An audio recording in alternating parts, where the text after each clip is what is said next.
uso privado implica la explotación de la obra, el acceso a la obra por una cantidad de personas mucho mayor.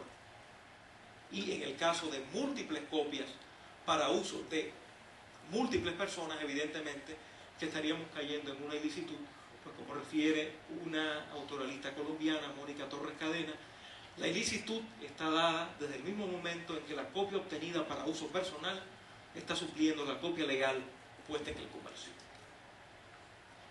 El artículo 37, en su parte infine, señala que esa copia privada es permitida, no obstante el autor perciba una remuneración equitativa por la copia reprográfica. Esa remuneración en provecho del autor por la explotación de su obra, en la cual él se ve limitado a ejercer el derecho de reproducción, fue regulada por un decreto del año 2004, 548-04, que reglamenta justamente este artículo 37. En el caso de las bibliotecas virtuales vamos a encontrarnos cómo a través de medios electrónicos, medios inalámbricos, se ponen a disposición de los usuarios en el Internet obras en PDF o libros electrónicos. En este caso las bibliotecas se cuidan bastante porque generalmente toman obras caídas en dominio público, o sea, obras en las cuales ya el plazo de protección ha vencido, obras en las cuales el plazo de los 70 años ya ha prescrito y las mismas pueden ser explotadas de cualquier forma por los terceros, por supuesto siempre velando por el respeto a los derechos de paternidad y de integridad. Algo interesante, igualmente en lo que respecta a la vinculación de las bibliotecas con el derecho de autor, es que la ley que implementa el DERECAFTA, la ley 424-06, estableció lo que se denominan mecanismos de autotutela o medidas tecnológicas efectivas. O sea, todo mecanismo, todo dispositivo que permita que regule el acceso en línea a una obra. Estas medidas tecnológicas ya habían sido previstas en el reglamento de la ley 6500, cuando se preveía que los autores tenían la posibilidad de impedir la reproducción, la retransmisión, la modificación o la alteración de su obra a través de mecanismos, de dispositivos que limitaran la explotación de los derechos patrimoniales. Un ejemplo clave de esto es cuando, por ejemplo, accesamos a un libro en Internet y pretendemos copiarlo, es imposible hacerlo, o pretendemos imprimirlo, no nos lo permite, o permitimos copiarlo, o grabarlo en nuestra computadora. Esa imposibilidad implica la presencia de una medida tecnológica efectiva ya prevista en la ley 6500 y reconocida, afirmada por la ley que implementa el DERECAFTA en nuestro país. La evasión de una medida tecnológica está sancionada en el ámbito civil y en el ámbito penal por la ley 6500. Sin embargo, en provecho de las bibliotecas, la elusión de una de estas medidas se permite siempre y cuando sea para tomar decisiones para la adquisición de una obra. Y al mismo tiempo se permite que una biblioteca eluda una medida tecnológica y consecuentemente no podría ser condenada en daños y perjuicios siempre que la biblioteca demuestre que desconocía o que carecía de motivos para saber que sus actos constituían una actividad prohibida por la ley 6500. En ese caso se impone el descargo de la biblioteca tanto en lo que respecta a las sanciones civiles como en cuanto a lo que respecta a las sanciones penales.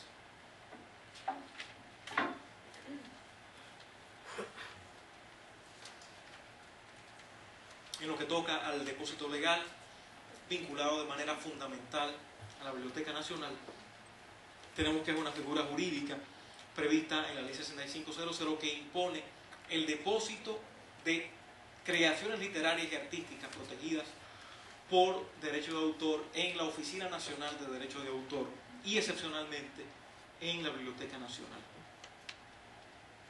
Aplica tanto, corrijo, para obras protegidas por derecho de autor, así como también como para prestaciones tuteladas por los derechos conexos o los derechos afines al derecho de autor. Y la oficina que regula y administra el depósito legal en nuestro país es la Oficina Nacional de Derecho de Autor, una dependencia del Ministerio de Cultura, al igual que la Biblioteca Nacional. ¿Cuáles características informan el depósito legal? En primer lugar, ya decía que no impide el goce o el ejercicio de los derechos reconocidos por la ley a los autores. En segundo lugar, es un requisito previo, indispensable para que se pueda acceder al registro ante la Oficina de Derecho de Autor. El incumplimiento de esta medida da lugar al pago de una suma equivalente a 10 veces el valor comercial de los ejemplares no depositados por parte de los obligados al depósito, y es sencillamente un acto declarativo no constitutivo de derechos, por el hecho, ya lo decía al inicio, de que el derecho de autor nace con la creación de la obra. O sea, yo no necesariamente tengo que ir a realizar el depósito legal o tengo que ir a realizar el registro para que los derechos nazcan a partir de ese momento. No, los derechos nacen desde el momento de la creación de la obra, y con el depósito y el registro yo lo que hago es enfrentar la obra ante los terceros, darle publicidad a la obra frente a los terceros. ¿Quiénes están obligados a realizar el depósito? El autor, en primer lugar, o sus causavientes, y en su defecto, los editores o productores de la obra. Y también está obligado a ello el productor de fonogramas, el productor discográfico. Obras que están sometidas a registro, la ley de manera ejemplificativa establece aquellas obras publicadas en forma impresa, las obras no publicadas pero fijadas en forma gráfica, las obras musicales con o sin letra, las obras audiovisuales, las obras de arte plástica y de arte aplicado, las fotografías, las obras dramáticas, dramático-musicales o de una naturaleza análoga, las obras de arquitectura, ingeniería, mapas, croquis y otras obras de naturaleza semejante, las colecciones y compilaciones, las bases electrónicas de datos, los programas de computadora, y ya en el ámbito de los derechos conexos al derecho de autor, las interpretaciones o ejecuciones artísticas fijadas, las producciones fonográficas y las emisiones de radiodifusión que hayan sido fijadas.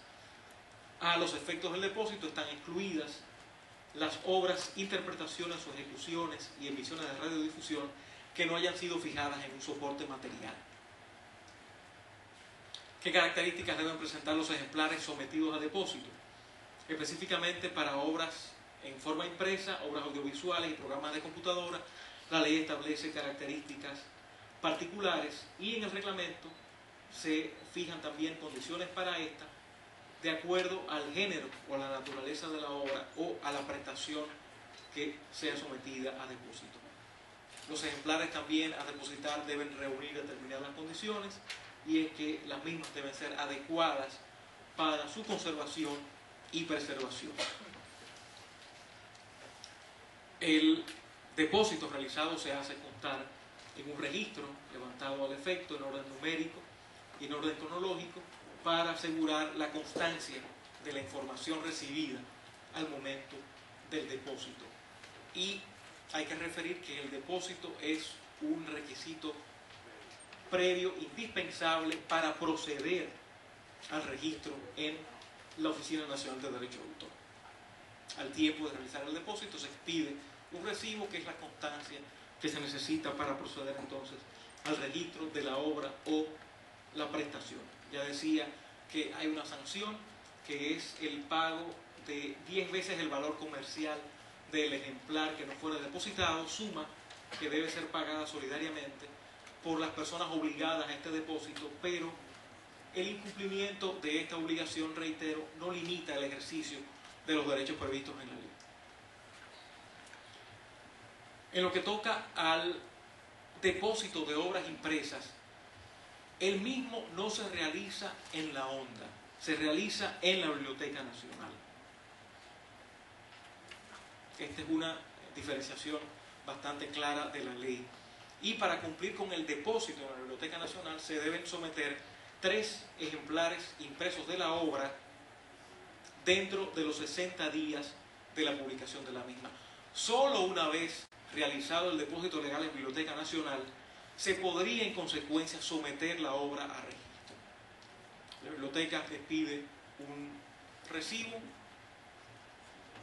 una especie de cartulina, y esa es la constancia con la cual el autor se presenta a la ONDA entonces para realizar el registro de la obra, que va a establecer en su favor una presunción de autoría.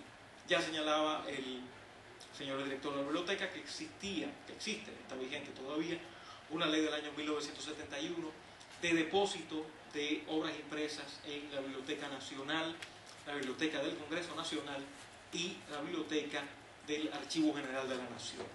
Sin embargo, esta ley 112 del año 1971 fue modificada por la ley 65-00 en aspectos vitales. Esta ley prevé que toda empresa editora de publicaciones periódicas radicada en el país debe cumplir con este depósito. Igualmente, toda persona que publique o edite en el país cualquier publicación, en cualquier forma o cualquier método de reproducción. Igualmente, las agencias de periódicos o revistas extranjeras de circulación en el país, las empresas fabricantes de discos fonográficos. Los bienes sometidos a este depósito en la biblioteca, según esta ley, son los diarios, semanarios, mensuarios y publicaciones periódicas en 2 ejemplares, libros, folletos, programas, hojas sueltas, postales o similares en 2 ejemplares, periódicos o revistas extranjeras en 1 ejemplar y discos fonográficos en 1 ejemplar. Esta ley acusa de ausencias normativas, las cuales, reitero, fueron subsanadas por la Ley de Derecho de Autor, toda vez que todos los bienes previstos en la Ley 112 son justamente creaciones intelectuales protegidas por derechos de autor y derechos conexos. El cambio, en consecuencia, es profundo. La Ley de Derecho de Autor, en uno de sus artículos finales, artículo 194, modifica toda ley que le sea contraria. En consecuencia, esta Ley 112 viene modificada de manera tácita. La Ley de Derecho de Autor, ya decía, instaura el depósito legal, establece un plazo para su realización excepcional en la Biblioteca Nacional, varía el número de ejemplares, de 2 ejemplares pasamos a 3, y el monto de la multa fijado en la Ley 112 también es aumentado, y cambia el orden de los obligados al depósito. En primer lugar, los autores, y en su defecto los editores o productores. En este sentido, vemos como los artículos 1 y 2 de la Ley 171 aparecen modificados por los artículos 156 y 157 de la ley, en lo que se refiere a los bienes a depositar, en este caso obras impresas, los obligados a cumplir el depósito, el plazo, ya hay un plazo en la Ley de Derecho de Autor, no existía en la Ley 112, que son 60 días, el número de ejemplares también cambia de 2 a 3, y la sanción de multa, prevista en el artículo 6 de la Ley 171, igualmente es modificado porque se pasa de 25 a 100 pesos a 10 veces el valor comercial de los ejemplares no depositados. También el depósito de discos fonográficos, como prevé la Ley 112, ya no se realizaría en la Biblioteca Nacional, sino en la Oficina de Derecho de Autor, por efecto de la modificación que implicó en ella la Ley 6500. Los depósitos en otras bibliotecas no están afectados por la Ley 6500 en lo que respecta a la Biblioteca del Congreso Nacional y el Archivo General de la Nación. Ambos se mantienen vigentes en la cantidad de 2 ejemplares. Y específicamente en el caso del Archivo de la Nación, el Archivo General de la Nación, la Ley General de Archivos 481-08 dispone que todos los editores nacionales de libros, periódicos, revistas y otras publicaciones seriadas en ediciones digitales deben remitir 2 copias de cada una de sus publicaciones a esa entidad en un plazo de 30 días a partir de su fecha de publicación. En este caso el plazo es menor. Para la Biblioteca del Archivo General de la Nación son 30 días, para la Biblioteca Nacional serían 60 días. Pero esta disposición respecto del Archivo General de la Nación no impide ni sustituye el depósito legal que debe realizarse en la Biblioteca Nacional ni en la Biblioteca del Congreso Nacional. Entiendo, Bismar, que de mi parte he satisfecho muchas de las preguntas que tenía. Quedamos abiertos a sus preguntas al término del panel. Muchísimas gracias.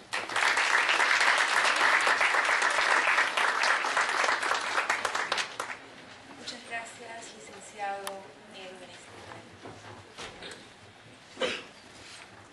Jaime Ángeles es abogado, trabaja en temas de propiedad intelectual y derecho corporativo, centrándose en tecnologías de información y comercio electrónico en general, incluyendo competencia desleal y litigios en estas áreas. Formó parte de la comisión que elaboró el anteproyecto del Código de Ordenamiento de Mercado de la República Dominicana y que actualmente rige temas como propiedad intelectual, protección del consumidor, competencia desleal y libre competencia. Es frecuente expositor nacional e internacional, incluyendo programas donde se ha involucrado la Suprema Corte de Justicia de la República Dominicana y de varios países centroamericanos en el área de la propiedad intelectual. Ha sido presidente de la Asociación Dominicana de Propiedad Intelectual ADOPI y miembro del Consejo de Directores de la Information Technology Law Association, con sede en Estados Unidos. Actualmente es socio de Ángeles y Lugo Lobatón, firma de abogados, de manera que vamos a recibirlo con un aplauso.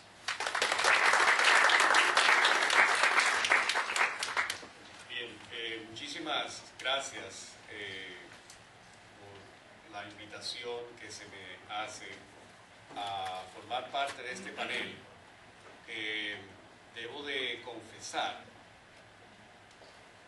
voy a confesarlo ahora. Debo de confesar que me sentí muy honrado por la invitación, particularmente porque nosotros, creo que de alguna forma u otra, todos hemos recibido algún tipo de correos que nos dicen que cómo uno prueba la edad que uno tiene, que si que hay muchachos de ahora, bueno, los muchachos de ahora creen que el CD siempre existía, si el único, que solamente ha habido dos papas, y así sucesivamente. Y entonces yo tengo que confesar que aunque yo tenía algo de edad, para mí la biblioteca dominicana o la biblioteca de Santo Domingo es la Biblioteca Nacional Pedro Enrique Sureña. Entonces, porque pequeño yo di muchas carreras allá. Entonces creo que luego de un par de años que entonces inviten a uno a hablar sobre estos temas en esa institución es sumamente interesante. Yo, señores, les tengo una buena noticia y una mala noticia. La buena noticia es que yo soy el aperitivo entre los dos platos fuertes. Uno ya ustedes lo tuvieron y el otro es el mayor, que es el doctor Fernando Zapata. Va a haber una presentación del doctor Fernando Zapata, que eso es lo que todos vinimos a escuchar hoy. Y yo voy a plantear, así como el señor Bismarck lo hizo al principio, yo voy a empezar con interrogantes y me voy a enfrascar con lo que ustedes van a ver, que de seguro muchos de ustedes lo han recibido de forma viral, ya sea por alguna de las redes sociales, ya sea que lo vieron en YouTube o que le enviaron un link por internet.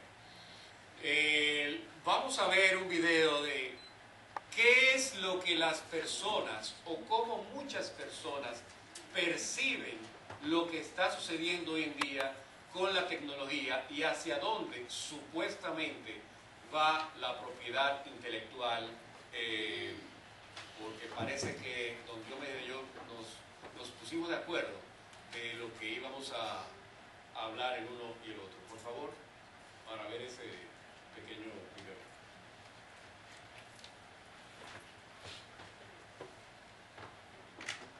No tiene sonido.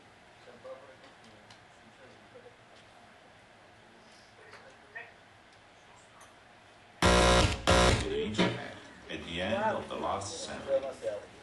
Everything related to the Claro, tenía razón, esto ya es un video. man is Y el video le God. digo, He is everywhere. He is anybody, he knows. Bueno, puedo poner sin sonido porque se puede leer. Y es el video, se llama Prometheus, lo pueden buscar en YouTube y precisamente vamos a hablar de todo lo que ha cambiado y por qué por streaming